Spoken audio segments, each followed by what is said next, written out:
बाबा जीवन सिंह का जन्म 13 दसंबर 1661 ईस्वी ਨੂੰ पटना साहब विखे भाई सदानंद जी ते माता प्रेमो जी के गृह विखे होया और भाई जैता नाम अते उनका जन्म गुरु तेग बहादुर जी आशीर्वाद नाल होया।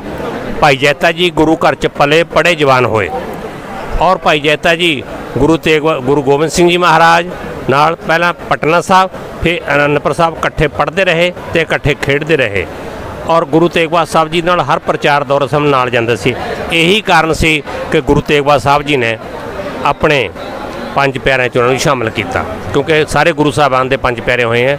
गुरु तेग बहादुर साहब के पंज प्यारे सी जिन्हें चों भाई जैता जी एक सी। फिर उसके बाद भाई जैता जी जदों गुरु तेग बहादुर जी नूं 25 मई 1675 आनंदपुर साहब कश्मीरी पंडित आए। गुरु साहब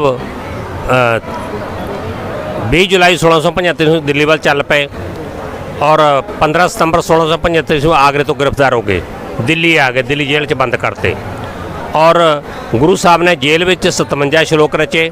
57 श्लोक 5 पैसे नारियल तिलक लेके 322 किलोमीटर सफ़र करके आनंदपुर साहब पहुँच गए। जदों आनंदपुर साहब पहुँचे गुरु गोबिंद सिंह महाराज जी ने सारी स्थिति दसी और कहा कि शहादत होने टल है। गुरु महाराज ने बैठी संगत में शहादत हो जाने उपरंत पावन सीस ढिड लियाउण दी ललकार दी और उत्थे गुरु साहब के दरबारी कवि कंकण कहने और सवे चुप कर गए, मज भी उठिया रोए, मैं ही उद्यम करूँगा होनी सो होए। सो इस करके कोई नहीं उठिया। जो कोई नहीं उठिया भाई जैता जी उठ खड़े खलोते कि मैनू सेवा बख्शो महाराज मैं करूँगा। उत्थों भाई जैता जी दे पिता भाई सदानंद जी ताया आग्याराम भाई उदय जी भाई गुरदत्ता जी पहले ही भाई कल्याणी की धर्मशाला जिथे हुण गुरुद्वारा रकाबगंज उत्थे भाई कल्याणी की धर्मशाला सी जिहड़ी कि बाबा जीवन सिंह दे नकड़ दादा भाई कल्याण जी के नाते उसके पुत्र भाई सुखपाल जी ने बनाई सी और वो धर्मशाला दे विच चले गए और स्कीम ये बनी जदों गुरु साहब की शहादत हो गई 11 नवंबर 1675 ईस्वी नूं भाई जैता जी और उसके पिता ने एक गुप्त स्कीम बनाई। उस स्कीम तहत 11-12 नवंबर 1675 ईस्वी रात को भाई जैता जी भाई उदय जी भाई गुरदत्ता जी और इन्हों के पिता भाई सदानंद जी ने उस तरह के वस्त्र पाए जिस तरह के वस्त्र गुरु साहब ने शहादत वेले पाए सन। चांदनी चौक पहुँच गए। पहलों तो बनाई स्कीम मुताबक भाई जैता जी ने दिल पत्थर बंद करके अपने पिता भाई सदानंद का सीस धड़ तो वख कर दिता और गुरु साहब का पावन ते सीस उठा लिया किया। संस्कार करने तो बाद 11-12 नवंबर 1675 ईस्वी की रात को उत्थों चले गुरु साहब पावन सीस लेकर 15 नवंबर 1675 ईस्वी को शाम वेले 322 किलोमीटर सफ़र करके आनंदपुर साहब पहुँचे। आनंदपुर साहब पहुँच गए। गुरु गोबिंद सिंह महाराज ने सीस जिहड़ा समर्पित किया और 16 नवंबर 1675 ईस्वी को गुरु गोबिंद सिंह महाराज जी ने भाई जैता जी दे अपने पिता भाई सदानंद जी अपने पिता गुरु तेग बहादुर पावन सीस के संस्कार तो बाद जुड़ी संगत के इकट्ठ में भाई जैता जी को अपनी गलवकड़ी में लैकर अंग्रेटे गुरु के बेटे का खिताब तो दिता ही नाल उन्हें कहा भाई जैता जी कुछ मंग लो। कहने लगे महाराज जे तुठे हो श्री अमृतसर दर्शन इशनान बख्शो। महाराज ने आग्ञा दी। नाल ही महाराज ने कहा अच्छा मैं तेनों सदा लिए अमर करदा। दुख भंजनी बेरी के बिल्कुल सामने बूंगा जिहड़ा बना के दिता जिहड़ा कि 1974-75 उस वेले की श्रोमणी कमेटी ने ढा दिता जिहदा केस असीं अदालत जित गए और उहदियां तरीका पैरियां कब्जा लैण लई कब्जा वारंट जारी होगा अदालत कब्जा लवांगे। इस तरह भाई जैता जी ने नाल ही गुरु गोबिंद सिंह महाराज दे नाल 14 जंगा होईयां जिहड़ियां गुरु साहब दे वेले 14 जंगां भाई जैता जी हर जंग च मोहरी होकर लड़े। अखीर चमकौर जंग हुई जदों गुरु साहब ने 19-20 दसंबर 1704 ईस्वी रात को आनंदपुर साहब किला छड्डिया तो चमकौर पहुँच गए। एक पासा 40 सिंह एक पासा 10 लाख फौज। गुरु गोबिंद सिंह महाराज जी ने 22-23 दसंबर 1704 ईस्वी को गढ़ी छड्डण तो पहला अपनी कलंगी ते पोशाका बाबा जीवन सिंह दत्ता। इस संबंध में गुरु साहब के दरबारी कवि कांकड़ कहने निज कलंगी सर दई सजाए दई पोशाक अपनी पहराए जीवन सिंह को बुर्ज बिठाए तजगढ़ी गुरु गोबिंद सिंह जाए अंत अकेला गढ़ में बंदूकी प्रवीण जीवन सिंह ने रिटरो जूझगो संगदीन वजीरा अति प्रसन्न पे लियो मार्गविंद दिल्ली तायो सिलसिला खुशी कर नरिंद। भाई जैता जी ने 10 लाख मुगल फौज का अकेले टाकरा करते हुए गुरु जी के निराले संकल्प 1.25 लाख से एक लड़ाऊ अमली रूप साकार करते हुए गुरु तेग बहादुर जी गोद में जा बराजे।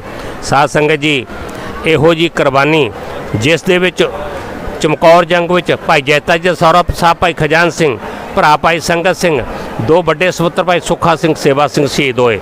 ਇਸੇ ਤਰ੍ਹਾਂ ਭਾਈ ਜੈਤਾ ਜੀ ਦੇ ਦੋ ਛੋਟੇ ਸਪੁੱਤਰ ਭਾਈ ਗੁਲਜ਼ਾਰ ਸਿੰਘ, ਗੁਰਦਿਆਲ ਸਿੰਘ ਔਰ ਉਹਦੀ ਮਾਤਾ ਜੀ ਸਰਸਾ ਕੰਢੇ ਸ਼ਹੀਦ ਹੋਏ। ਪਿਤਾ ਉਹਨਾਂ ਦਾ ਦਿੱਲੀ ਸ਼ਹੀਦ ਹੋਇਆ, ਤਾਇਆ ਦਿੱਲੀ ਸ਼ਹੀਦ ਹੋਇਆ, ਸਹੁਰਾ ਸਾਹਿਬ ਦਿੱਲੀ ਸ਼ਹੀਦ ਹੋਇਆ, ਨਾਨਾ ਜੀ ਦਿੱਲੀ ਸ਼ਹੀਦ ਹੋਇਆ। ਗੱਲ ਕੀ ਕਿ ਸਾਰਾ ਪਰਿਵਾਰ ਉਹਨਾਂ ਦਾ ਸ਼ਹੀਦ ਹੋ ਗਿਆ। ਜੇ ਇਹਨੂੰ ਆਪਾਂ ਸਰਪੰਚਦਾਨੀ ਕਹੀਏ ਤਾਂ ਕੋਈ ਅਤਕਥਨੀ ਨਹੀਂ। ਇਸ ਕਰਕੇ ਇੱਕ ਕਈ ਲੋਕ ਇਹ ਭੁਲੇਖਾ ਪਾਉਂਦੇ ਹੈ ਕਿ ਜੀ ਕਲਗੀ ਤੇ ਪਿਛਾਕਾ ਸੰਗਤ ਸਿੰਘ ਦੱਤਾ। ਇਤਿਹਾਸ ਵਿੱਚ 9 ਸੰਗਤ ਸਿੰਘ ਹੋਏ ਹੈ ਔਰ ਮੇਰਾ ਖੁੱਲ੍ਹਾ ਚੈਲੰਜ ਹੈ ਕਿ 22 ਔਰ 23 ਦਸੰਬਰ 1704 ਈਸਵੀ ਦੀ ਰਾਤ ਨੂੰ ਕੋਈ ਸੰਗਤ ਸਿੰਘ ਚਮਕੌਰਗੜ੍ਹੀ ਦੇ ਵਿੱਚ ਹਾਜ਼ਰ ਨਹੀਂ ਸੀ ਜਦ ਬਾਬਾ ਜੀ ਨੂੰ ਕਲਗੀ ਤੇ ਪਿਛਾਕਾ ਦਿੱਤਾ। ਜੇ ਕੋਈ ਮੈਨੂੰ ਇਹ ਤੱਥ ਦਿਖਾ ਦੇਵੇ ਉਹਨੂੰ 1 ਲੱਖ ਰੁਪਇਆ ਇਨਾਮ ਦਿੱਤਾ ਜਾਵੇਗਾ। ਸੋ ਇਸ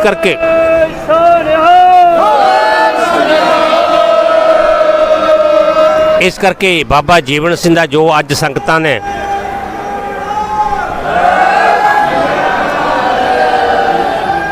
ਬਾਬਾ ਜੀਵਨ ਸਿੰਘ ਜੀ ਨੇ ਆਪਣੀ ਅਪਾਰ ਬਖਸ਼ ਬਾਬਾ ਜੀਵਨ ਸਿੰਘ ਨੇ ਸਾਲ 2000 ਦੇ ਵਿੱਚ ਆਪਣੀ ਅਪਾਰ ਬਖਸ਼ਿਸ਼ ਕਰਕੇ ਇਹ ਕਾਰਜ ਅਕਾਲ ਤਖਤ ਤੋਂ ਸ਼ੁਰੂ ਕਰਾਇਆ ਸੀ। ਪਰ ਸਾਡੀ ਕੋਈ ਔਕਾਤ ਨਹੀਂ ਸੀ ਇਹ ਕੰਮ ਕਰਨ ਦੀ। ਸਾਡੀ ਮੇਰੀ ਤਾਂ ਹੈ ਨਹੀਂ ਸੀ, ਬਾਕੀ ਦਾ ਮੈਨੂੰ ਪਤਾ ਨਹੀਂ। ਸਾਡੀ ਕੋਈ ਔਕਾਤ ਨਹੀਂ ਸੀ ਕਿ ਅਸੀਂ ਐਡੇ ਵੱਡੇ ਚਮਕੌਰ ਸਾਹਿਬ ਗੁਰਦੁਆਰਾ ਬਣਾਇਆ। ਸਾਡੀ ਕੋਈ ਔਕਾਤ ਨਹੀਂ ਸੀ ਕਿ ਇਹ ਨਗਰ ਕੀਰਤਨ ਜਿਹੜਾ ਚੱਲ ਰਿਹਾ ਬਾਬਾ ਜੀ ਦੀ ਕਿਰਪਾ ਦੇ ਨਾਲ ਸੰਗਤ ਇੰਨੀ ਜੁੜ ਗਈ, ਅੱਜ ਬਾਬਾ ਜੀ ਦਾ ਡੰਕਾ ਵੱਜ ਰਿਹਾ ਹੈ ਤੇ ਇਹਦੀ ਸਾਨੂੰ ਕੋਈ ਮਤਲਬ ਉਹ ਨਹੀਂ ਸੀ। ਪਰ ਇੱਕ ਜ਼ਰੂਰ ਸੀ, ਆਸ ਜ਼ਰੂਰ ਸੀ ਵੀ ਇੱਕ ਦਿਨ ਮਹਾਰਾਜ ਰੰਗ ਲਿਆਏਗਾ, ਕਿਉਂਕਿ ਜਿਹੜਾ ਗੁਰੂ ਦਾ ਬੇਟਾ ਉਹਦਾ ਇਤਿਹਾਸ ਜਿਹੜਾ ਛਪਾ ਕੇ ਰੱਖਿਆ, ਇਤਿਹਾਸ ਵਿੱਚ ਬਦਲੀਆਂ ਕੀਤੀਆਂ, 9 ਕੱਟੇ, ਬੜਾ ਕੁਛ ਕੀਤਾ ਔਰ ਪਤਾ ਨਹੀਂ ਬਾਬਾ ਜੀ ਉਸ ਨਾਲ ਕਿਹੜੀ ਕਿਹੜ ਕੱਢੀ ਇਤਿਹਾਸਕਾਰਾਂ ਨੇ ਤੇ ਉਹਦੇ ਇਤਿਹਾਸ ਨੂੰ ਵਿਗਾੜ ਕੇ ਰੱਖਿਆ। ਅੱਜ ਮਹਾਰਾਜ ਨੇ ਕਿਰਪਾ ਕੀਤੀ, ਅੱਜ ਕਲਮ ਸਾਡੇ ਕੋਲ ਹੈ। ਮਹਾਰਾਜ ਨੇ ਕਲਮ ਦਿੱਤੀ, ਉਹਦੀ ਕਿਰਪਾ ਨਾਲ ਕਲਮ ਚਲਾਉਂਦੇ ਆ ਔਰ ਸਾਰੇ ਤੱਥ ਮੈਂ ਗਰੰਟੀ ਨਾਲ ਕਹਿ ਸਕਦਾ ਕਿ ਬਾਬਾ ਜੀਵਨ ਸਿੰਘ ਦੇ ਜੀਵਨ ਦਾ ਕੋਈ ਅਜਿਹਾ ਤੱਥ ਨਹੀਂ ਜਿਹਦਾ ਸਾਡੇ ਕੋਲ ਜਵਾਬ ਨਹੀਂ, ਹਰ ਇੱਕ ਦਾ ਜਵਾਬ ਹੈ। ਸੋ ਇਸ ਕਰਕੇ ਇਹ ਸਾਰੀ ਕਿਰਪਾ ਉਹਦੀ ਹੋਈ ਹੈ ਤੇ ਇਸ ਕਰਕੇ ਤੁਸੀਂ ਕਹਿੰਦੇ ਸੀ ਨਾ ਮਹਾਂਪੁਰਸ਼, ਅਸੀਂ ਕੋਈ ਮਹਾਂਪੁਰਸ਼ ਨਹੀਂ ਹੈ। ਅਸੀਂ ਤਾਂ ਇੱਕ ਇਨਸਾਨ ਵੀ ਹੈ ਨਹੀਂ, ਕਿਉਂਕਿ ਜੇ ਕੋਈ ਮੁਕੰਮਲ ਇਨਸਾਨ ਸੀ ਤਾਂ ਬਾਬਾ ਜੀਵਨ ਸਿੰਘ ਸੀ। ਅਸੀਂ ਤਾਂ ਇਨਸਾਨ ਨਹੀਂ, ਸਾਡੇ 'ਚ ਬਹੁਤ ਖੋਟ ਹੈ। ਇਹ ਤਾਂ ਉਹਨੇ ਪਤਾ ਨਹੀਂ ਕਿਹੜੇ ਜਨਮ ਦਾ ਸਾਨੂੰ ਕੋਈ ਇਹ ਸੰਗਤ ਜਿਹੜੀ ਅੱਜ ਨੱਠੀ ਫਿਰਦੀ ਹੈ, ਉਹਨੇ ਪਤਾ ਨਹੀਂ ਕਿਹੜੀ ਸੇਵਾ ਇਹਨਾਂ ਤੋਂ ਲਈ ਹੈ। ਆਪਣੇ ਕੋਈ ਪਿਛਲੇ ਜਨਮ ਦਾ ਕਰਮ ਹੈ, ਸੇਵਾ ਲੈ ਲਈ, ਵਰਨਾ ਅਸੀਂ ਦੇ ਕਾਬਿਲ ਨਹੀਂ ਹੈ। ਹੋਰ ਹੋਵੇ ਤਾਂ ਪੁੱਛ ਲਓ ਭਾਈ ਕਿਸੇ ਨੂੰ, ਮੈਂ ਤਾਂ ਹੈ ਨਹੀਂ। ਇਸ ਕਰਕੇ ਕਿਰਪਾ ਕੀਤੀ ਮਹਾਰਾਜ ਨੇ। ਤੁਹਾਡਾ ਬਹੁਤ ਧੰਨਵਾਦ ਜੀ, ਮੀਡੀਆ ਦਾ, ਸਰਕਾਰ ਦਾ ਵੀ ਧੰਨਵਾਦ ਹੈ ਔਰ ਸਾਰੀ ਸੰਗਤ ਦਾ ਬਹੁਤ ਧੰਨਵਾਦ ਹੈ। ਔਰ ਚੜ੍ਹਦੀ ਕਲਾ ਦੇ ਵਿੱਚ ਮੈਂ ਇੱਕੋ ਬੇਨਤੀ ਕਰਦਾ ਤੁਹਾਨੂੰ ਲਾਸਟ ਵਿੱਚ ਕਿ ਬਾਬਾ ਜੀ ਦਾ 5 ਸਤੰਬਰ ਨੂੰ ਜਨਮ ਦਿਹਾੜਾ ਹੈ। ਸਾਰੀ ਸੰਗਤ ਉਸ ਦਿਨ ਦੀਪਮਾਲਾ ਕਰੇ, ਲੱਡੂ ਵੰਡੇ ਔਰ ਨਾਲ ਹੀ ਜਿਹੜਾ ਹੈ ਆਤਿਸ਼ਬਾਜ਼ੀ ਚਲਾਵੇ, ਤਾਂ ਕਿ ਅਸੀਂ ਲੋਕਾਂ ਨੂੰ ਦੱਸ ਦਈਏ, ਕਿਉਂਕਿ ਬਾਬਾ ਜੀਵਨ ਸਿੰਘ ਵਰਗਾ ਇਨਸਾਨ ਅੱਜ ਤੱਕ ਦੁਨੀਆ 'ਚ ਪੈਦਾ ਨਹੀਂ ਹੋਇਆ ਜਿਹੜਾ ਘੋੜੇ 'ਤੇ ਬੈਠ ਕੇ 2 ਹੱਥਾਂ ਨਾਲ 2 ਤਲਵਾਰਾਂ ਚਲਾਉਂਦਾ ਹੋਵੇ, ਜਿਹੜਾ ਦੋਡੇ ਮੁੰਡਿਆਂ ਨਾਲ 2 ਬੰਦੂਕਾਂ ਲਾ ਕੇ 2 ਬੰਦੂਕਾਂ ਚਲਾਉਂਦਾ ਹੋਵੇ, ਔਰ ਉਹਦੇ ਵਰਗਾ ਪਲੈਨਰ ਨਹੀਂ ਹੋਇਆ ਫੌਜ ਦਾ ਕੋਈ, ਜਿਹਨੇ 7 ਸਿੰਘ ਚਮਕੌਰ ਦੀ ਗੜੀ ਸੀ, 8 ਮੌ ਸੀ, 8 ਸਿੰਘਾਂ ਦੇ ਵਿੱਚ ਇਹੀ ਜੀ ਮਤਲਬ ਅਗਵਾਈ ਕੀਤੀ ਕਿ ਵੱਡੇ ਵੱਡੇ ਮੁਗਲ ਜਿੰਨਾ ਇਹਨਾਂ ਨੂੰ ਪਤਾ ਨਹੀਂ ਲੱਗਿਆ ਵੀ ਚਮਕੌਰਗੜ੍ਹੀ 'ਚ 8 ਸਿੰਘ ਹੈ, ਗੁਰੂ ਗੋਬਿੰਦ ਸਿੰਘ ਚਲੇ ਗਏ। ਇਹ ਬਾਬਾ ਜੀਵਨ ਸਿੰਘ ਦੀ ਜਿਹੜੀ ਵਿਉਂਤਬੰਦੀ ਸੀ, ਉਸ ਵਿਉਂਤਬੰਦੀ ਦਾ ਨਤੀਜਾ ਸੀ। ਸੋ ਧੰਨ ਹੈ ਬਾਬਾ ਜੀਵਨ ਸਿੰਘ, ਧੰਨ ਉਹਦਾ ਪਰਿਵਾਰ ਹੈ। ਅਸੀਂ ਤਾਂ ਜਿੰਨੀ ਕੁ ਸਾਤੇ ਕਿਰਪਾ ਉਹਨੇ ਕੀਤੀ ਹੈ, ਅਸੀਂ ਸੇਵਾ ਕਰੀ ਜਾਣੀ ਹੈ। ਸਾਈ ਹੋਈ ਸੰਗਤ ਦਾ ਵੀ ਮੈਂ ਬਹੁਤ ਬਹੁਤ ਧੰਨਵਾਦ ਕਰਦਾ, ਮੀਡੀਆ ਦਾ ਵੀ। ਵਾਹਿਗੁਰੂ ਜੀ ਕਾ